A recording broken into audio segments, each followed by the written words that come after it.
Rin ang tawag sa pagsasama-sama ng mga tao. Ang paglipas ng oras ay tinatawag ding musubi. Nakapalaob ito sa kapangyarihan ng Diyos. Pagmasdan nyo na lang ang mga tirintas na sinulit. Obra yun ng Diyos. At sila mismo ang kumakatawan sa paglipas ng panahon. Nagsama-sama sila at bumuo ng korte. Umiikot-ikot, nagpupulupulupot. Kung minsan ay napipigtal, napuputol pero nagtudugtong muli. At yun mismo ang musubi.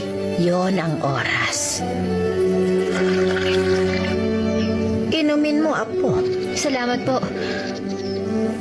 Pahingiran po. Mahalaga ang alay na ito dahil ito ang magbubuklod sa ating Diyos, sa ating mga tao. Huh? Lola, nakikita ko na. Ayun po. Ayun na ba ang katawan ng Diyos ng Miloniso Shrine?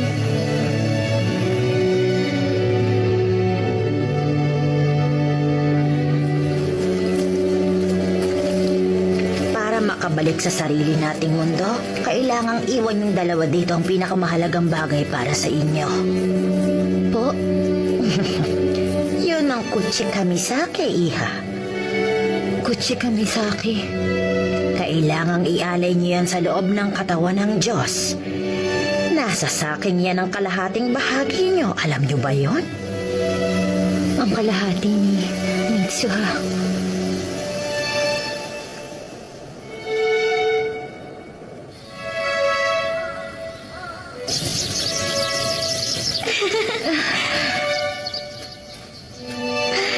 Ang ganda! Hating liwanag na!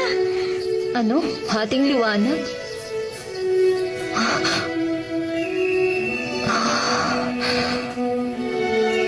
Oo nga pala. Nasaan kaya yung comet? Ha? Yung comet?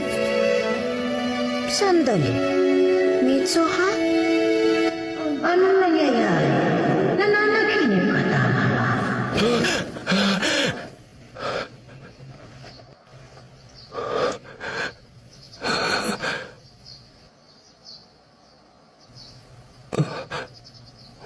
Luha ba to? Bakit? From Mickey, papunta na ako doon. Excited na ako sa lakad natin. Si Ma'am Okudera? Anong ibig niyang sabihin? Ano na naman ang ginawa ni Mitsuha? May date ako! Bukas may date kayo sa Tokyo ni Ma'am Okudera. Magkikita kayo sa train station ng 10:30 a.m. Mukhang na-set up ko talaga siya.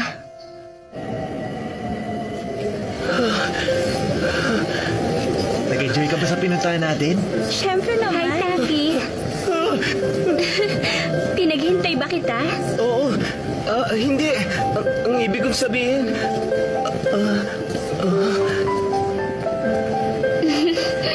kararating ko lang din. Mabuti naman. Halika na. Ang swerte naman niya. Malamang magkasama na sila ngayon. Teka.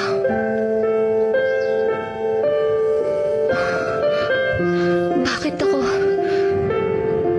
umiiyak?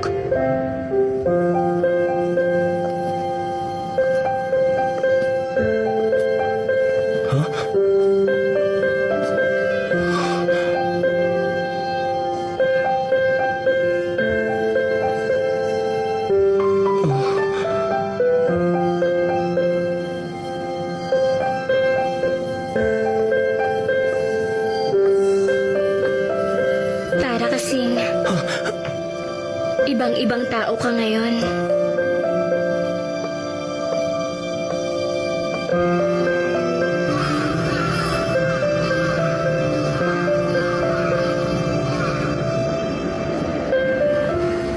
Ma'am Okudera, nagugutom ka na ba? Mag-dinner tayo. Wag na, buti pa umuwi na tayo. Oh, sige. Tanong lang, Taki. Huwag ka sana ma-offend, Oo. Kung hindi ako nagkakamali, may crush ka sa akin dati, tama ba ako? Ha? Kaya lang ngayon, may ibang babae ka ng gusto. Naku, hindi, wala, no? Oh, talaga? Totoo yun. Wala talagang iba. Hindi ako naniniwala. Ano kasi... Fine, sige na nga. Salamat ulit. Kita tayo sa trabaho.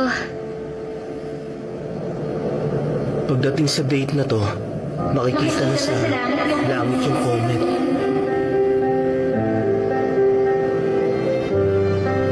Ano naman kayang ibig niyang sabihin? Umamin ka na. Gusto mo lang siya makitang nakayukata eh.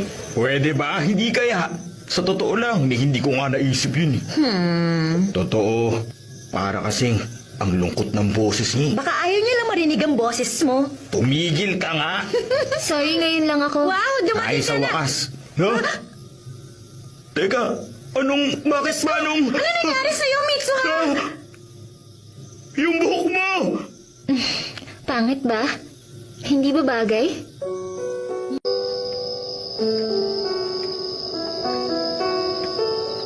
Tingin mo, ganyan siya dahil sa lalaki?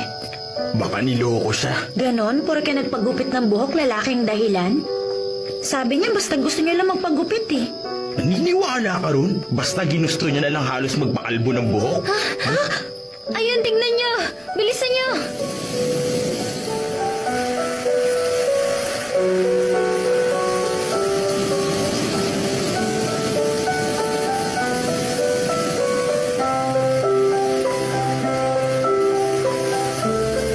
Ibang klase.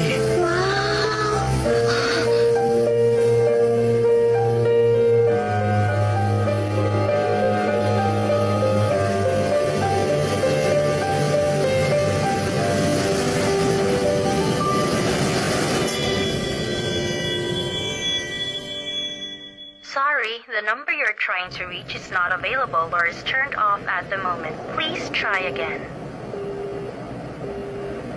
Saka ko na lang ikikwento sa kanya yung palpak na date na to sa susunod na magbalik kami ng katawan.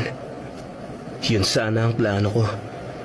Pero sa kung anong dahilan, hindi na ulit kami nagpalit ng katawan ni Mitsuha pagkatapos nun.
Teka, ba't kayo? Anong ginagawa niyo rito? Nakwento sa akin ni Tsukasa kaya sumama ako.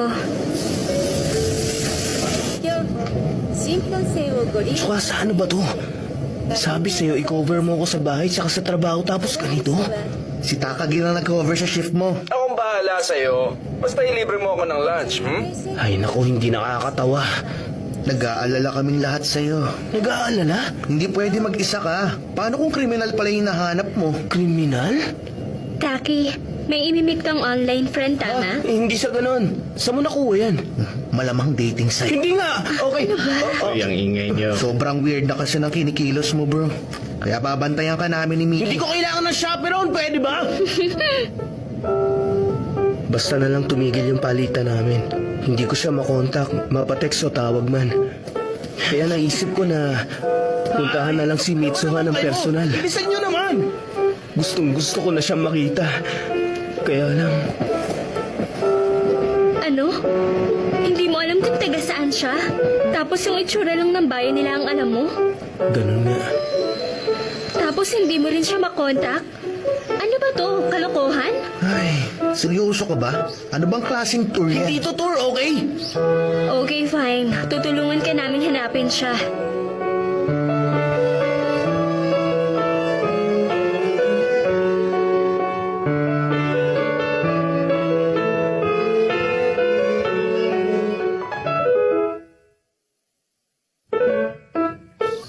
Tigilan na kaya natin to. Ano?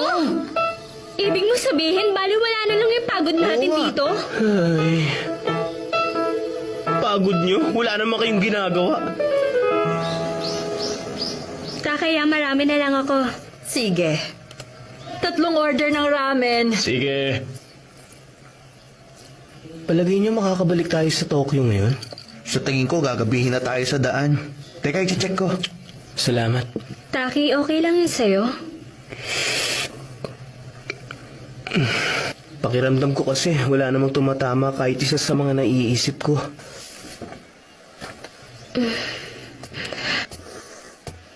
Aba, patingin nga. Ito Mori ang nasa drawing, tama? Ha? Ang galing mong mag-drawing. Hindi ba, mahal? Tama ka. Ito mo rin nga yan. Naalala ko tuloy. Sa Itomori pinanganak ang asawa ko. Ito, Mori? Tama! Yung bayan ng Itomori! Tama po! Malapit lang yun, di ba? Pero... Yung ito Mori kasi, Itomori? Di ba? Oo nga. Di ba yung comet?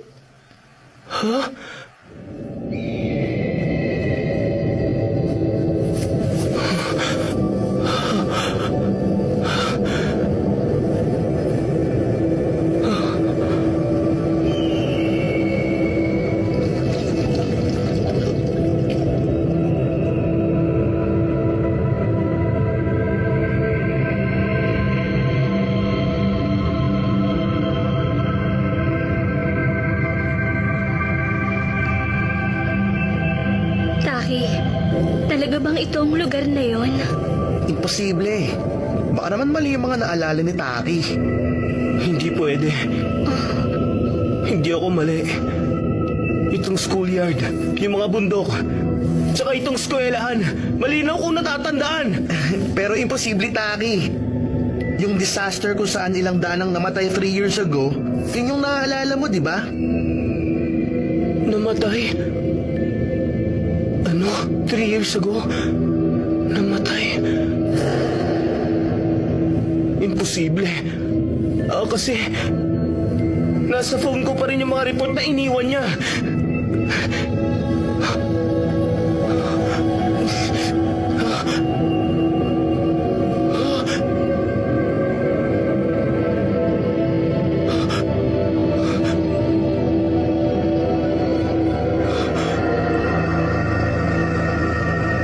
Nawala lahat.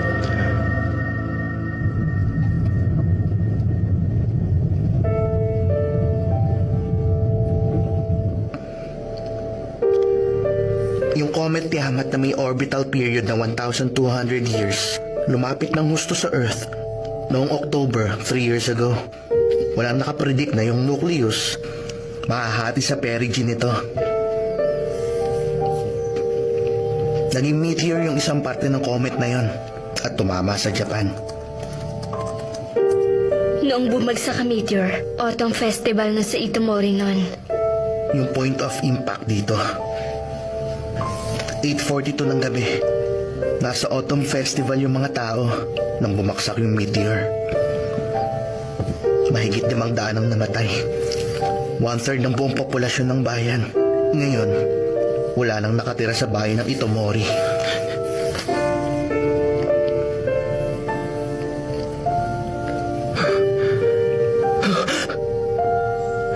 Si Tessie tsaka si Sayaka.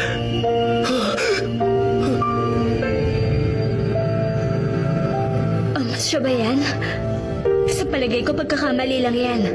Dahil ang taong yan, namatay na 3 years ago, hindi ba? 2 to 3 weeks ago lang. Sinabi niya sa akin na may comet na dadating. Ikaw ba? Kaya ako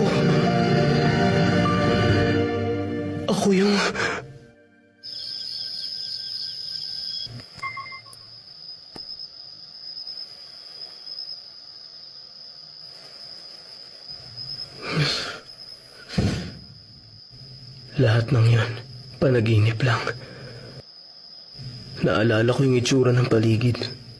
Dahil nakita ko yun sa balita na napanood ko 3 years ago. Dahil kung hindi, ano yun? Multo? Hindi. O baka naman lahat ng yun, ini-imagine ko lang. Yung pangalan ng taong yan. Ano nga ulit? Nasa labas pa si Tsukasa, naliligo pa. Siya nga pala, ma'am, sa totoo lang, alam kong weird ang mga sinasabi kong buong araw. Pasensya ka na sana sa mga nangyayari.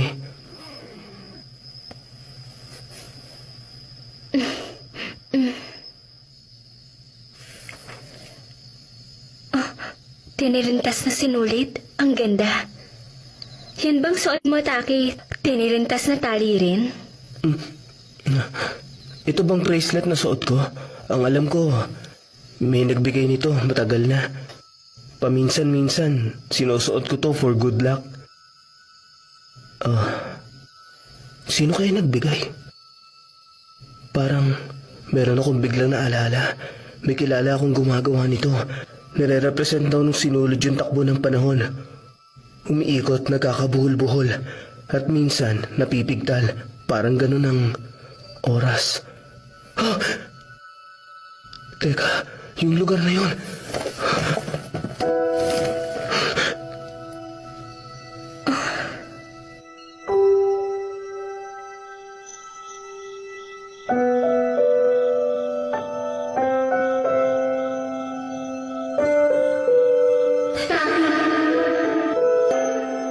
Naaalala mo ba ako?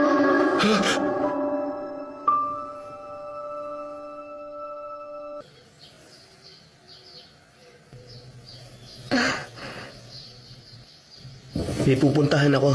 Mauna na kayong bumalik sa Tokyo. Susunod na lang ako. Salamat, Taki.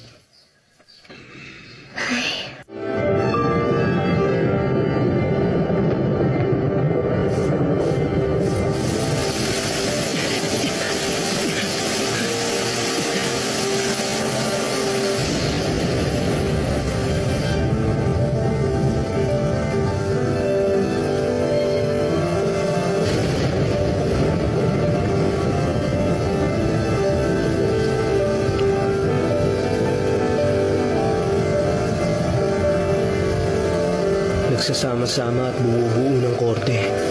Umiikot at nagkakabuhol-buhol. Kung minsan napipigtal, pero napagdudugtong muli. At yun mismo ang musubi. Yun ang oras.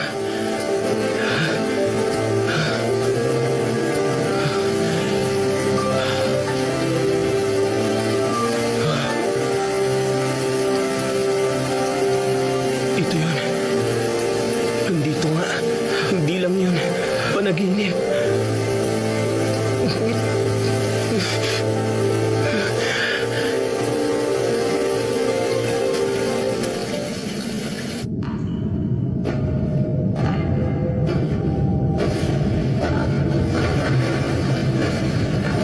Ito yung mga saki na dinala namin. Ito yung sa kapatid ni Mitsuha. At sa kanya naman ito. Bago dumaan yung comment. Teka, ang ibig sabihin ba nito? Nakilala ko si Mitsuha 3 years ago. Yung timeline namin. Hindi tugma. Ito yung sa kanya.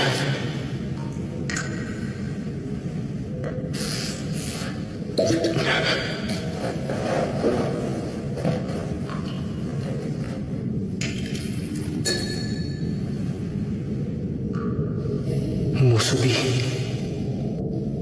Kung totoo man, pwedeng umatras ang oras. Gusto kong bumalik doon.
ka ng yumao kong anak.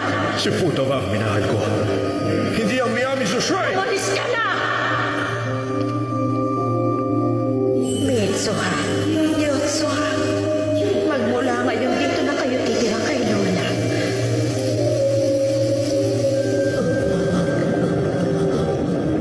Anong sino ko? Ang tanong, sino ka? Huwag kang mayabang dyan, pwede? Wala ka namang girlfriend. Ang swerte naman niya. Malamang magkasama na sila ngayon. Bakit ako? Pupunta ako sandali sa Tokyo. Ha? Teka, ate! Lola, pwede po ba akong humingi ng pabor? Oo nga pala. Ngayong gabi ang pinakamalinaw na makikita natin yung comet. Mitsuha, hindi ka pwedeng lumabas ngayon. Mitsuha! Umalis ka na sa lugar na yan bago bumagsak yung meteor! Mitsuha! Alis na! Mitsuha! Mitsuha! Mitsuha!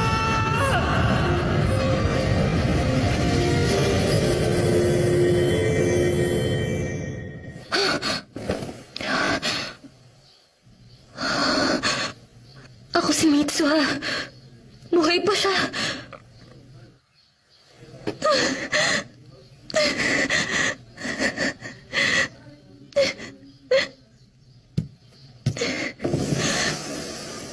Ate, hinahawakan mo na naman ba yung...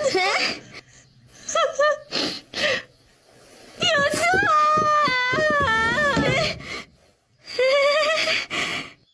Lola, nabaliw na po si ate. Sige po, mauna na ako sa kanyang pumasok. Teka, ano nangyari, Mitsuha? Yung buhok mo. Ito. Mas maganda yung gupit ko dati, no? Ang simple. Hindi to importante. Kung wala tayong gagawin, mamamatay ang lahat. Kaya nga, kumilos na tayo.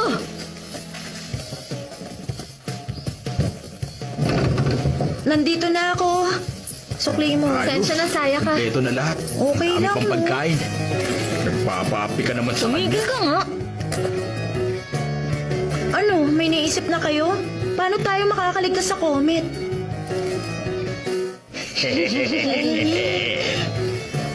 Ano? Bomba? Oo, may water gel explosives kami ginagamit sa construction. Andun sa bodega. Broadcast hijacking? Madali lang gawin yun. Maha-hijack natin yung wireless system ng bayan natin gamit yung startup frequency. Pag nagawa natin yun, makakapag-broadcast tayo ng evacuation warning galing dito sa school. Nasa labas ng disaster area itong school. Kaya pwede tayo mag-evacuate dito. Perfect crime yun. Ikaw ang mag-broadcast, saya ka. Bakit ako? Nasa broadcast club ka eh. Ako naman ang bahala dun sa mga bomba. Kakausapin ko naman ng mayor, ang papa ko. Importante yon. Kailangan malaman ng mayor dali evacuate tayo ng city council. Anak niya ako, kaya makakausap ko siya. Kukumbinsihin ko siya. Perfect plan ito. Sige na nga. Bahala na kung anong gusto niyong plano. What if fantasy lang naman yun, diba? Hindi yun fantasy lang. May idea ba kayo kung paano nabuo yung Lake Itomori? Meteor crater yon. May tumamang meteor sa mismong lugar na yon. 1,000 taon ang nakakalipas. Oo nga, kaya ngayon. Ha? Tama ka, Tessie! Sige na! Umpisa na yung plano! Hoy, tapos na ba kayo dyan? Kailangan ba ng lantern dito? Kanino tindahan nga uli yung itatayo rito? Sige, kita na lang tayo sa festival. Magkita tayo sa shrine. Huwag kang malilate, ah. Bye-bye. Mamaya, ha? Huwag kayong pupunta. Kailangan yung umalis dito. Sabihin mo sa mga kaibigan mo. Anong sinasabi mo? Ate! Baliw ka na ba? Bilis, tara! Ano bang ginagawa mo? Kasalanan ko ba to, Yotsuha? Yotsuha, kailangan yung umalis ni Lola dito sa bayan natin bago gumabi. Ha? Mamamatay kayo pag hindi kayo umalis. Teka, ano bang sinasabi mo, ate? Kahapon, bigla mo na lang gustong pumunta sa Tokyo. Hindi ko maintindihan ang nangyayari sa'yo. Tokyo? Oy! Mitsuha! Kamusta yung pag-uusap niyo ng tatay mo? Huh? Uy, Mitsuha! Ano nangyari sa kanya? Ewan ko.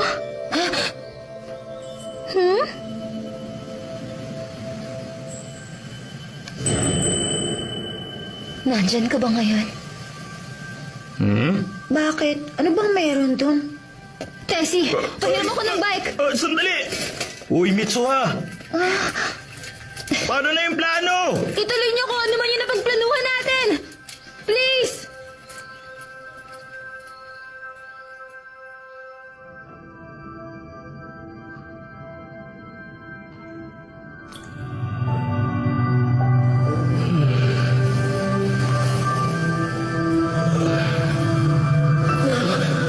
Nasa katawan ulit ako ni Taki.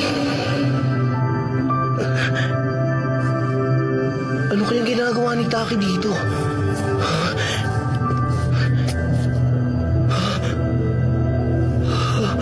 Yung bayan, wala na.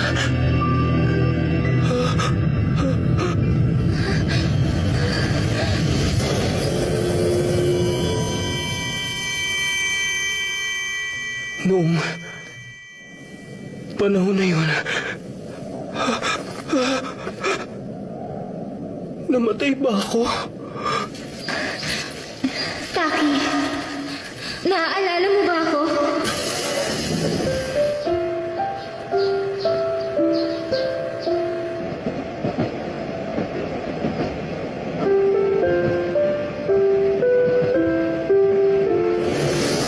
Pupunta ako sandali sa Tokyo. Ha? Ngayon na ba? Bakit? May date ako, ha? Ate, may boyfriend ka sa Tokyo? Hindi ako yung makikipag-date. Uuwi rin ako mamayang gabi. Pag bigla akong nagpakita, maaabala ba siya? Magugulat ba siya? Baka hindi siya matuwa.